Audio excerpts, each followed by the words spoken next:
जय हिंद दोस्तों, नमस्कार। तो फिर जैसे कि मैंने आपको मैथ्स के लिए वायदा किया था ना कि मैथ्स के लिए आपको एक पीडीएफ या कुछ क्वेश्चंस दूंगा जिसमें कि आपकी हेल्प होगी। देखो, ऐसा नहीं है कि एक रात में आप कुछ पीडीएफ या कुछ क्वेश्चंस करके आप क्वालिफाई कर दो, पर फिर भी जितनी हेल्प हो सकेगी उतना मैं आपको बता दूंगा। दोस्तों, इसके अलावा मैं आपको बता देता हूँ कि देखो, इस वीडियो में ना आपको कुछ ट्रिक्स बताई जाएगी और कुछ एग्ज़ाम के दौरान क्या-क्या चीज़ें करनी है और क्या-क्या गलतियाँ नहीं करनी, वो चीज़ें बताई जाएगी। और कुछ जो मोस्ट इम्पोर्टेंट क्वेश्चंस हैं, जो कि आपके एग्ज़ाम में देखने को मिलेंगे, वो आपको बताई जाएंगी। ठीक है दोस्तों? नमस्कार दोस्तों, आज मैं बताऊँगा दिल्ली पुलिस 2026 में जो मैथ का निचोड़ है, मैथ में कैसे क्वेश्चन आएँगे और क्या-क्या अपने को गलतियाँ नहीं करनी है, वो सब इस वीडियो में मैं बताऊँगा।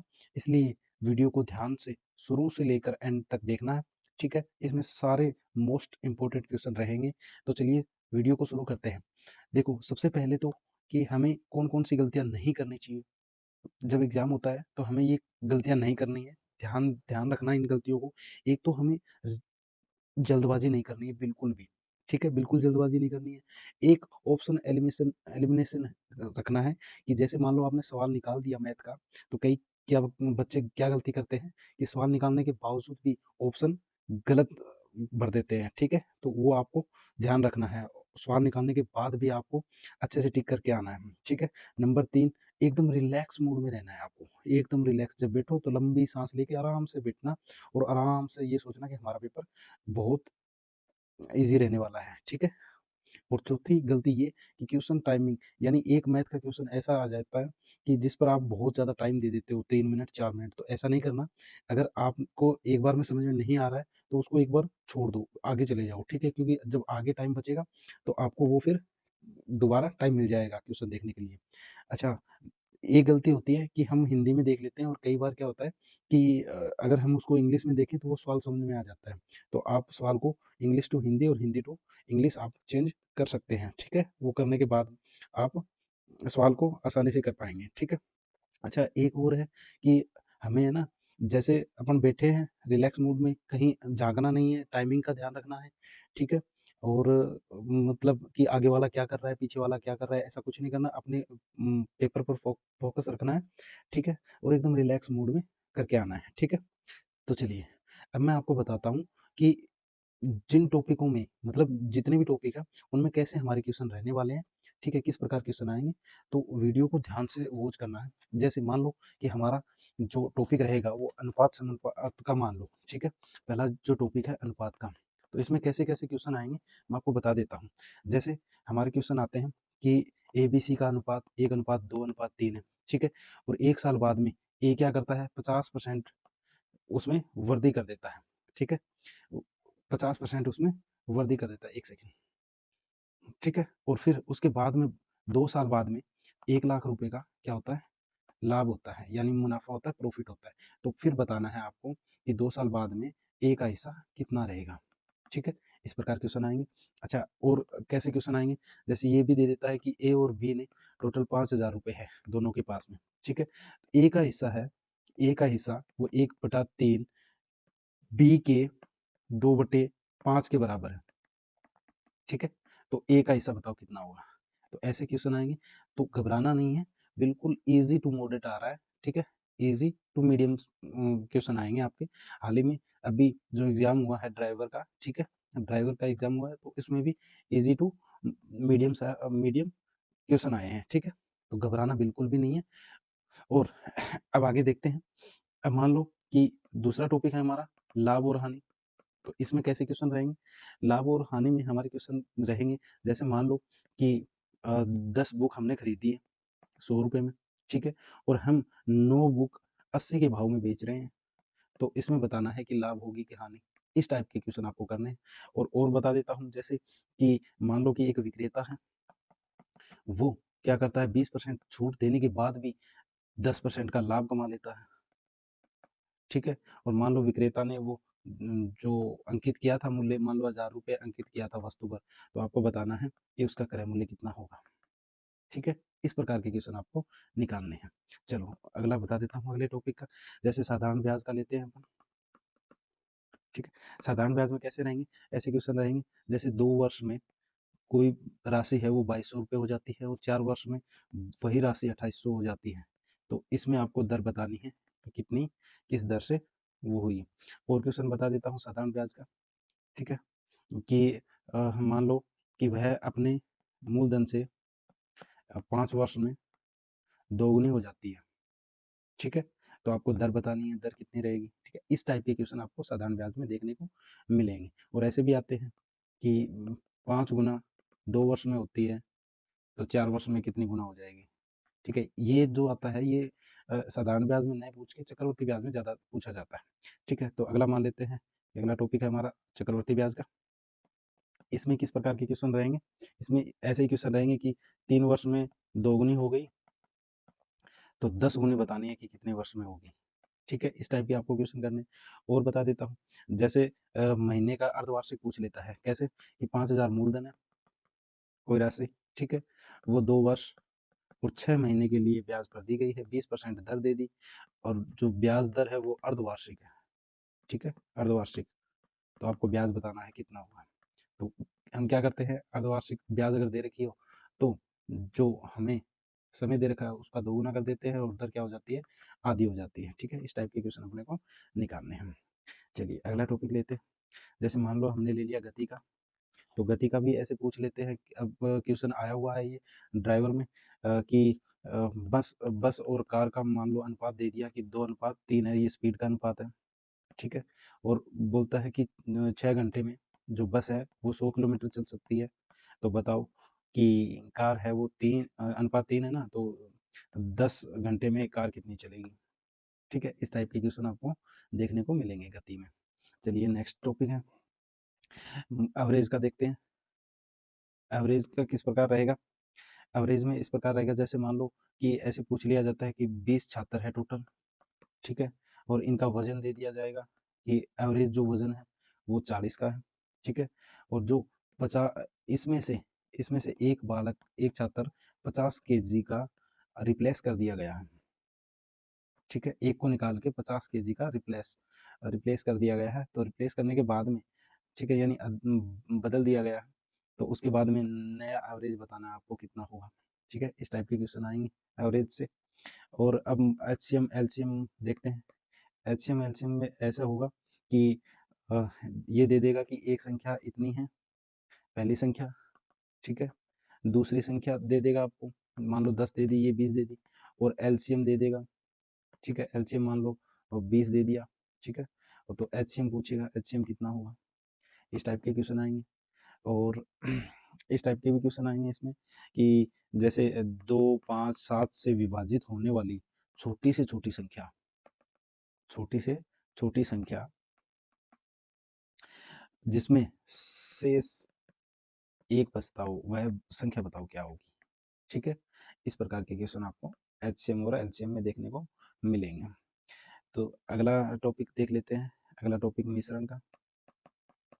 मिश्रण में कैसे आते हैं क्वेश्चन कि 100 लीटर मान लो दूध और पानी का मिश्रण है, ठीक है, और इसमें 10% दूध दिया हुआ है, ठीक है। अब कितना पानी मिलाया जाए, कितना पानी मिलाया, सॉरी, कितना दूध मिलाया जाए कि यह परसेंटेज 50% हो जाए, दूध और पानी का दोनों का बराबर हो जाए, ठीक है। इस प्रकार के क्वेश्चन आपको देखने को मिलेंगे। या फिर ऐसे दे देगा कि इसी में से मान लो कि हमें दे दिया कि 100 लीटर दूध और पानी का मिश्रण है, ठीक है, और 10% दूध है, ठीक है, बाकी 90% पानी हो गया। अब ये दे देगा कि हमने 10 लीटर मिश्रण निकाल कर और 10 लीटर दूध डाल दिया, ठीक है, तो नया अनुपात बताओ क्या होगा, ठीक है। तो ऐसे क्वेश्चन आपको देखने को मिलेंगे। चलो अगले टॉपिक पे बात करते हैं, परसेंटेज पे। तो परसेंटेज पे कैसे क्वेश्चन आएंगे, ऐसे पूछ लेगा कि अ, किसी वस्तु है, कोई वस्तु है, उसकी कीमत कीमत में 10% की कमी हुई, ठीक है, और फिर 30% की वृद्धि हुई, तो बताइए कि लाभ या हानि, या फिर पूछ लेगा कितना प्रतिशत बढ़ा या कमी हुई, ठीक है। और या फिर ऐसे पूछ लेगा कि एक गांव की जनसंख्या है, वो एक वर्ष में 10% बढ़ी है, दूसरे में 30% बढ़ी है, और तीसरे साल वो 20% घटी है, तो बताओ जनसंख्या कितनी होगी, या जनसंख्या में कितना परसेंट वृद्धि या कमी होगी। ठीक है, ऐसे क्वेश्चन आपको देखने को मिलेंगे। तो चलिए अगला टॉपिक जैसे मान लेते हैं कार्य। ठीक है, कार्य और समय, समय और कार्य। तो इसमें कैसे आएंगे क्वेश्चन? ऐसे आएंगे कि मान लो ए 20 दिन में काम कर सकता है, बी 30 दिन में काम कर सकता है, ए अकेला 5 दिन काम करके चला गया। ठीक है, फिर बी शेष काम कितने दिनों में पूरा करेगा। और या फिर ऐसे पूछ लेगा कि ए काम है वो 20 दिन में करता है, बी 30 दिन में करता है। अब इन दोनों ने काम शुरू किया, 5 दिन दोनों ने काम शुरू किया, फिर ए छोड़कर चला गया, तो शेष बताओ बी कितने दिनों में करेगा। ठीक है, बड़े सिंपल क्वेश्चन आएंगे, घबराना बिल्कुल भी नहीं है आपको। ठीक है, चलो अगला है, जैसे हम टॉपिक लेते हैं, जैसे 2D जो आकृतियां होती हैं उनका लेते हैं, तो उसमें सिंपल सा जैसे वर्त पूछ लिया, वर्त के अंदर ज़्यादा मोस्टली ऐसे कोई भी जीवा की लंबाई दे दी अपने को। ठीक है, और केंद्र से लंब की लंबाई दे दी, ये और ये देने के बाद में और ये पूछ लेगा कि त्रिज्या कितनी होगी, या सीधा व्यास पूछ लेगा तो पहले हम त्रिज्या निकाल लेंगे, यानी कर्ण स्क्वायर वाला सूत्र लगा के फिर निकाल लेंगे, क्योंकि ये 90 डिग्री का होता है। और या फिर सिंपल सा भी पूछ लेते हैं। ठीक है, वर्त की परिधि बताओ। ठीक है, और या फिर ऐसे भी क्वेश्चन आते हैं जिसमें पूछ लिया जाता है कि दो वर्त, ठीक है, दो वर्त दिए हुए हैं और उसकी जो स्पर्श रेखा, उभयनिष्ठ स्पर्श रेखा, उसकी लंबाई ज्ञात करो। ठीक है, सीधी उभयनिष्ठ स्पर्श रेखा ये हो गई और तिरछी ये हो गई, तो सीधी पूछे तो ये हो जाएगी। ऐसे क्वेश्चन आए हुए हैं कि जैसे दो वर्त हैं, एक की त्रिज्या 14 है, एक की त्रिज्या 28 है, दोनों के बीच की दूरी 56 है, तो आपको दोनों की उभयनिष्ठ स्पर्श रेखा बतानी है, लंबाई। ठीक है, तो ऐसे क्वेश्चन आपको 2D को देखने को मिलेंगे। या फिर ऐसे भी पूछ लेता है कि जैसे एक आयत है, उसके अंदर एक और आयत है। ठीक है, तो जो रास्ता बचा है उसका क्षेत्रफल ज्ञात करो, यानी पूरे क्षेत्रफल में से अंदर वाला घटा देंगे तो उसका क्षेत्रफल आ जाएगा। ऐसे क्वेश्चन 2D में बहुत पूछे जाते हैं। चलो अगर 3D आकृति होती है, ये क्षेत्रमिति बता रहा हूँ मैं, 3D जो आकृति होती है उसमें कैसे क्वेश्चन आते हैं, उसमें ऐसे क्वेश्चन आते हैं कि जैसे मान लो 5 सेंटीमीटर का एक गोला है। ठीक है, और उसको पिघलाकर 1 सेंटीमीटर की गोलियां बनाई गई हैं, तो बताओ गोलियों की संख्या कितनी होगी। तो ऐसे क्वेश्चन बहुत पूछा हुआ है, और अब की बार है ना, ये क्वेश्चन बहुत मोस्ट इंपॉर्टेंट क्वेश्चन है, ध्यान रखना। ठीक है, तो करना कुछ नहीं है, जब भी किसी चीज को पिघलाकर दूसरी चीज बनाई जाती है, ठीक है, तो उसका आयतन और उसका आयतन दोनों का बराबर रख देना है। जैसे मान लो ये करके दिखाता हूँ मैं, गोले का आयतन 4/3 पाई r क्यूब, और इसमें भी गोला ही तो होता है, 4/3 पाई r क्यूब, दोनों का बराबर ही है, लेकिन इसमें आर आर दोनों में अलग है ना, तो 4/3 पाई से 4/3 पाई कट गया। अब आर कितनी है, 5, 5 की क्यूब, आर कितनी है, 1, 1 की क्यूब, तो 5 की क्यूब कितनी होगी, 125, 1 की क्यूब क्या होगी। ठीक है, तो गोलियों की संख्या कितनी हो जाएगी, 125। ठीक है, जब भी पिघलाकर इसमें बटा में कर देंगे, एक ही बात है। कोई बड़ी बड़ी 3D आकृति को और छोटी छोटी आकृतियों में, ठीक है, किया जाता है, तो दोनों का आयतन बराबर कर देंगे। संख्या पूछी जाती है तो बटा में लगाते हैं हमेशा, और अगर आर वगैरह पूछी जाती है, मतलब त्रिज्या वगैरह, ऊंचाई वगैरह पूछी जाती है, तो बराबर कर देते हैं। ठीक है, चलिए अब जैसे हमारा रह गया टॉपिक, जैसे साइन कोस्ट थीटा वाला, तो सिंपल क्वेश्चन पूछेगा। जैसे मैं बताता हूँ कि साइन थीटा का मान दे दिया आपको 3/5। ठीक है, तो बताओ कोस स्क्वायर थीटा का मान कितना होगा। ठीक है, ऐसे क्वेश्चन आएंगे, तो मैं थोड़ा सा निकाल के बता देता हूँ आपको। देखो लाल का आपने पढ़ा होगा। ठीक है, तो साइन के बराबर क्या होता है, लंब बटे कर्ण, तो ये कर्ण हो गया और ये लंब हो गया। तो आपको पता होना चाहिए कि कर्ण स्क्वायर बराबर लंब स्क्वायर प्लस आधार स्क्वायर होता है, तो आधार कितना हो जाएगा, 4 हो जाएगा। तो अब देखो कोस कोस के बराबर क्या लिख सकते हैं, आधार बटे कर्ण लिख सकते हैं, तो आधार कितना है, 4, और बटे में कर्ण कितना है, 5। इसकी होल स्क्वायर करना है, तो यानी 16/25 का सही आंसर हो जाएगा। ठीक है, ऐसे क्वेश्चन आएंगे। चलिए अब हमारा एक टॉपिक और रह गया, तो और कैसे क्वेश्चन आएंगे मैं आपको बता देता हूँ। जैसे क्वेश्चन आए हुए हैं और आते भी बहुत बार है, x+1/x बराबर 5। ठीक है, तो बताइए एक्स स्क्वायर बट्टे 1/x स्क्वायर बराबर कितना होगा। तो देखो मैं आपको थोड़ा सा बता देता हूँ इसके बारे में। तो जब स्क्वायर पूछे तब हमें लगाना है सूत्र क्या, कि ये जो मान दिया हुआ है ना, a मान लेते हैं, तो ए स्क्वायर माइनस 2 यानी ए यानी 5 माना ना 25, ए की स्क्वायर यानी 5 की स्क्वायर 25 और माइनस 2 यानी इसका आंसर क्या आ जाएगा 23। ठीक है, अगर यहाँ पर क्यूब पूछ ले, ठीक है, तो उसके लिए क्या सूत्र लगाना है, ए की क्यूब माइनस 3a, ज़्यादा से ज़्यादा पावर 4 पूछ सकता है। ठीक है, तो उसके लिए ए की पावर 4 माइनस 4a स्क्वायर और प्लस में 2, बस इतना ध्यान में रखना है। ठीक है, चलिए और बताता हूँ मैं आपको, ये बहुत मोस्ट इम्पोर्टेंट क्वेश्चन है, ध्यान रखना। ठीक है, अगर आप ये वीडियो देख के जाते हो ना, तो इसमें से आप, मैं गारंटी देता हूँ, 15 में से आप 12 क्वेश्चन इसी में से देखने को मिलेंगे। ठीक है, चलिए अब आगे बताता हूँ मैं। ऐसे क्वेश्चन पूछे जाते हैं कि एक्स स्क्वायर वाई स्क्वायर, ठीक है, आपको मान दे देगा, मान लो 20 दे दिया, एक्स प्लस वाई का मान दे देगा 10 दे दिया, तो एक्स और वाई का मान ज्ञात करना है आपको। तो इसमें वो सूत्र लगता है ना, एक्स प्लस वाई की होल स्क्वायर बराबर x square plus y square plus 2xy। ठीक है, तो इसमें ये मान रख देंगे तो हमारा एक्स वाई का मान आ जाएगा।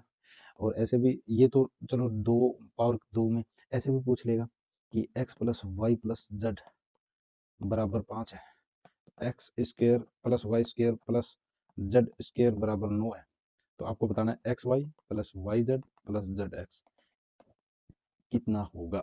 ठीक है, ऐसे क्वेश्चन आपको देखने को मिलेंगे। और मैं बताता हूँ कि इस प्रकार भी क्वेश्चन आते हैं कई बार, root 12 plus root 12 plus root 12 sorry 12, तो आपको मान बताना है कितना होगा। ठीक है, चलिए मैं आपको बता देता हूँ। और ऐसे भी क्वेश्चन आते हैं, देखो रूट 12 रूट 12 रूट 12 रूट 12। ठीक है, ऐसे भी क्वेश्चन आते हैं। देखो करना कुछ नहीं है, अगर प्लस में निशान हो बीच में, ठीक है, और अनंत अनंत तक जा रहा हो ये, तो इसके टुकड़े 2 टुकड़े करो, 3 और 4। ठीक है, अगर प्लस का निशान हो तो आंसर हो जाएगा 4, अगर इसमें बीच में माइनस का निशान हो तो ये छोटा वाला ले लेंगे तो आंसर हो जाएगा 3। ठीक है, और अगर हमें सीधा दे रखा हो तो इसका आंसर सीधा हो जाएगा कितना 12, अगर 13 दे रखा हो तो सीधा 13। ठीक है, ऐसे क्वेश्चन अपने को करने हैं, आराम से क्वेश्चन को करके आना है, कोई जल्दबाजी नहीं करनी। ठीक है, और जो ज़्यादा होशियार हैं, जिनको लगता है कि भाई मेरे 15 में से 15 आएंगे, तो वो एक बात ध्यान देकर सुनना कि जो पेपर करने के बाद यानी सवाल करने के बाद सही होने के बावजूद भी गलत मत टिक करके आना, बस इस बात को थोड़ा सा ध्यान देना है। बाकी आपको बेस्ट ऑफ लक। ठीक है, दिल्ली पुलिस एग्जाम आप देने जा रहे हो और बहुत बढ़िया करके आना। और इसके अलावा मैं आपको SSCGD की आगे तैयारी करवाऊंगा मैथ की। ठीक है, जिसमें बिल्कुल बेसिक, जिसको मैथ बिल्कुल भी नहीं आती उसको बेसिक से और ट्रिकली लेके जाऊंगा, यानी ट्रिक से भी निकाल देगा और बेसिक से निकाल देगा। ठीक है, तो आपको जल्द ही दिल्ली पुलिस एग्जाम होने के बाद में आपको SSC का बैच चलाया जाएगा। ठीक है, प्रॉपर बढ़िया तरीके से। तो आपको बहुत सारी शुभकामनाएं और best of luck. Thank you.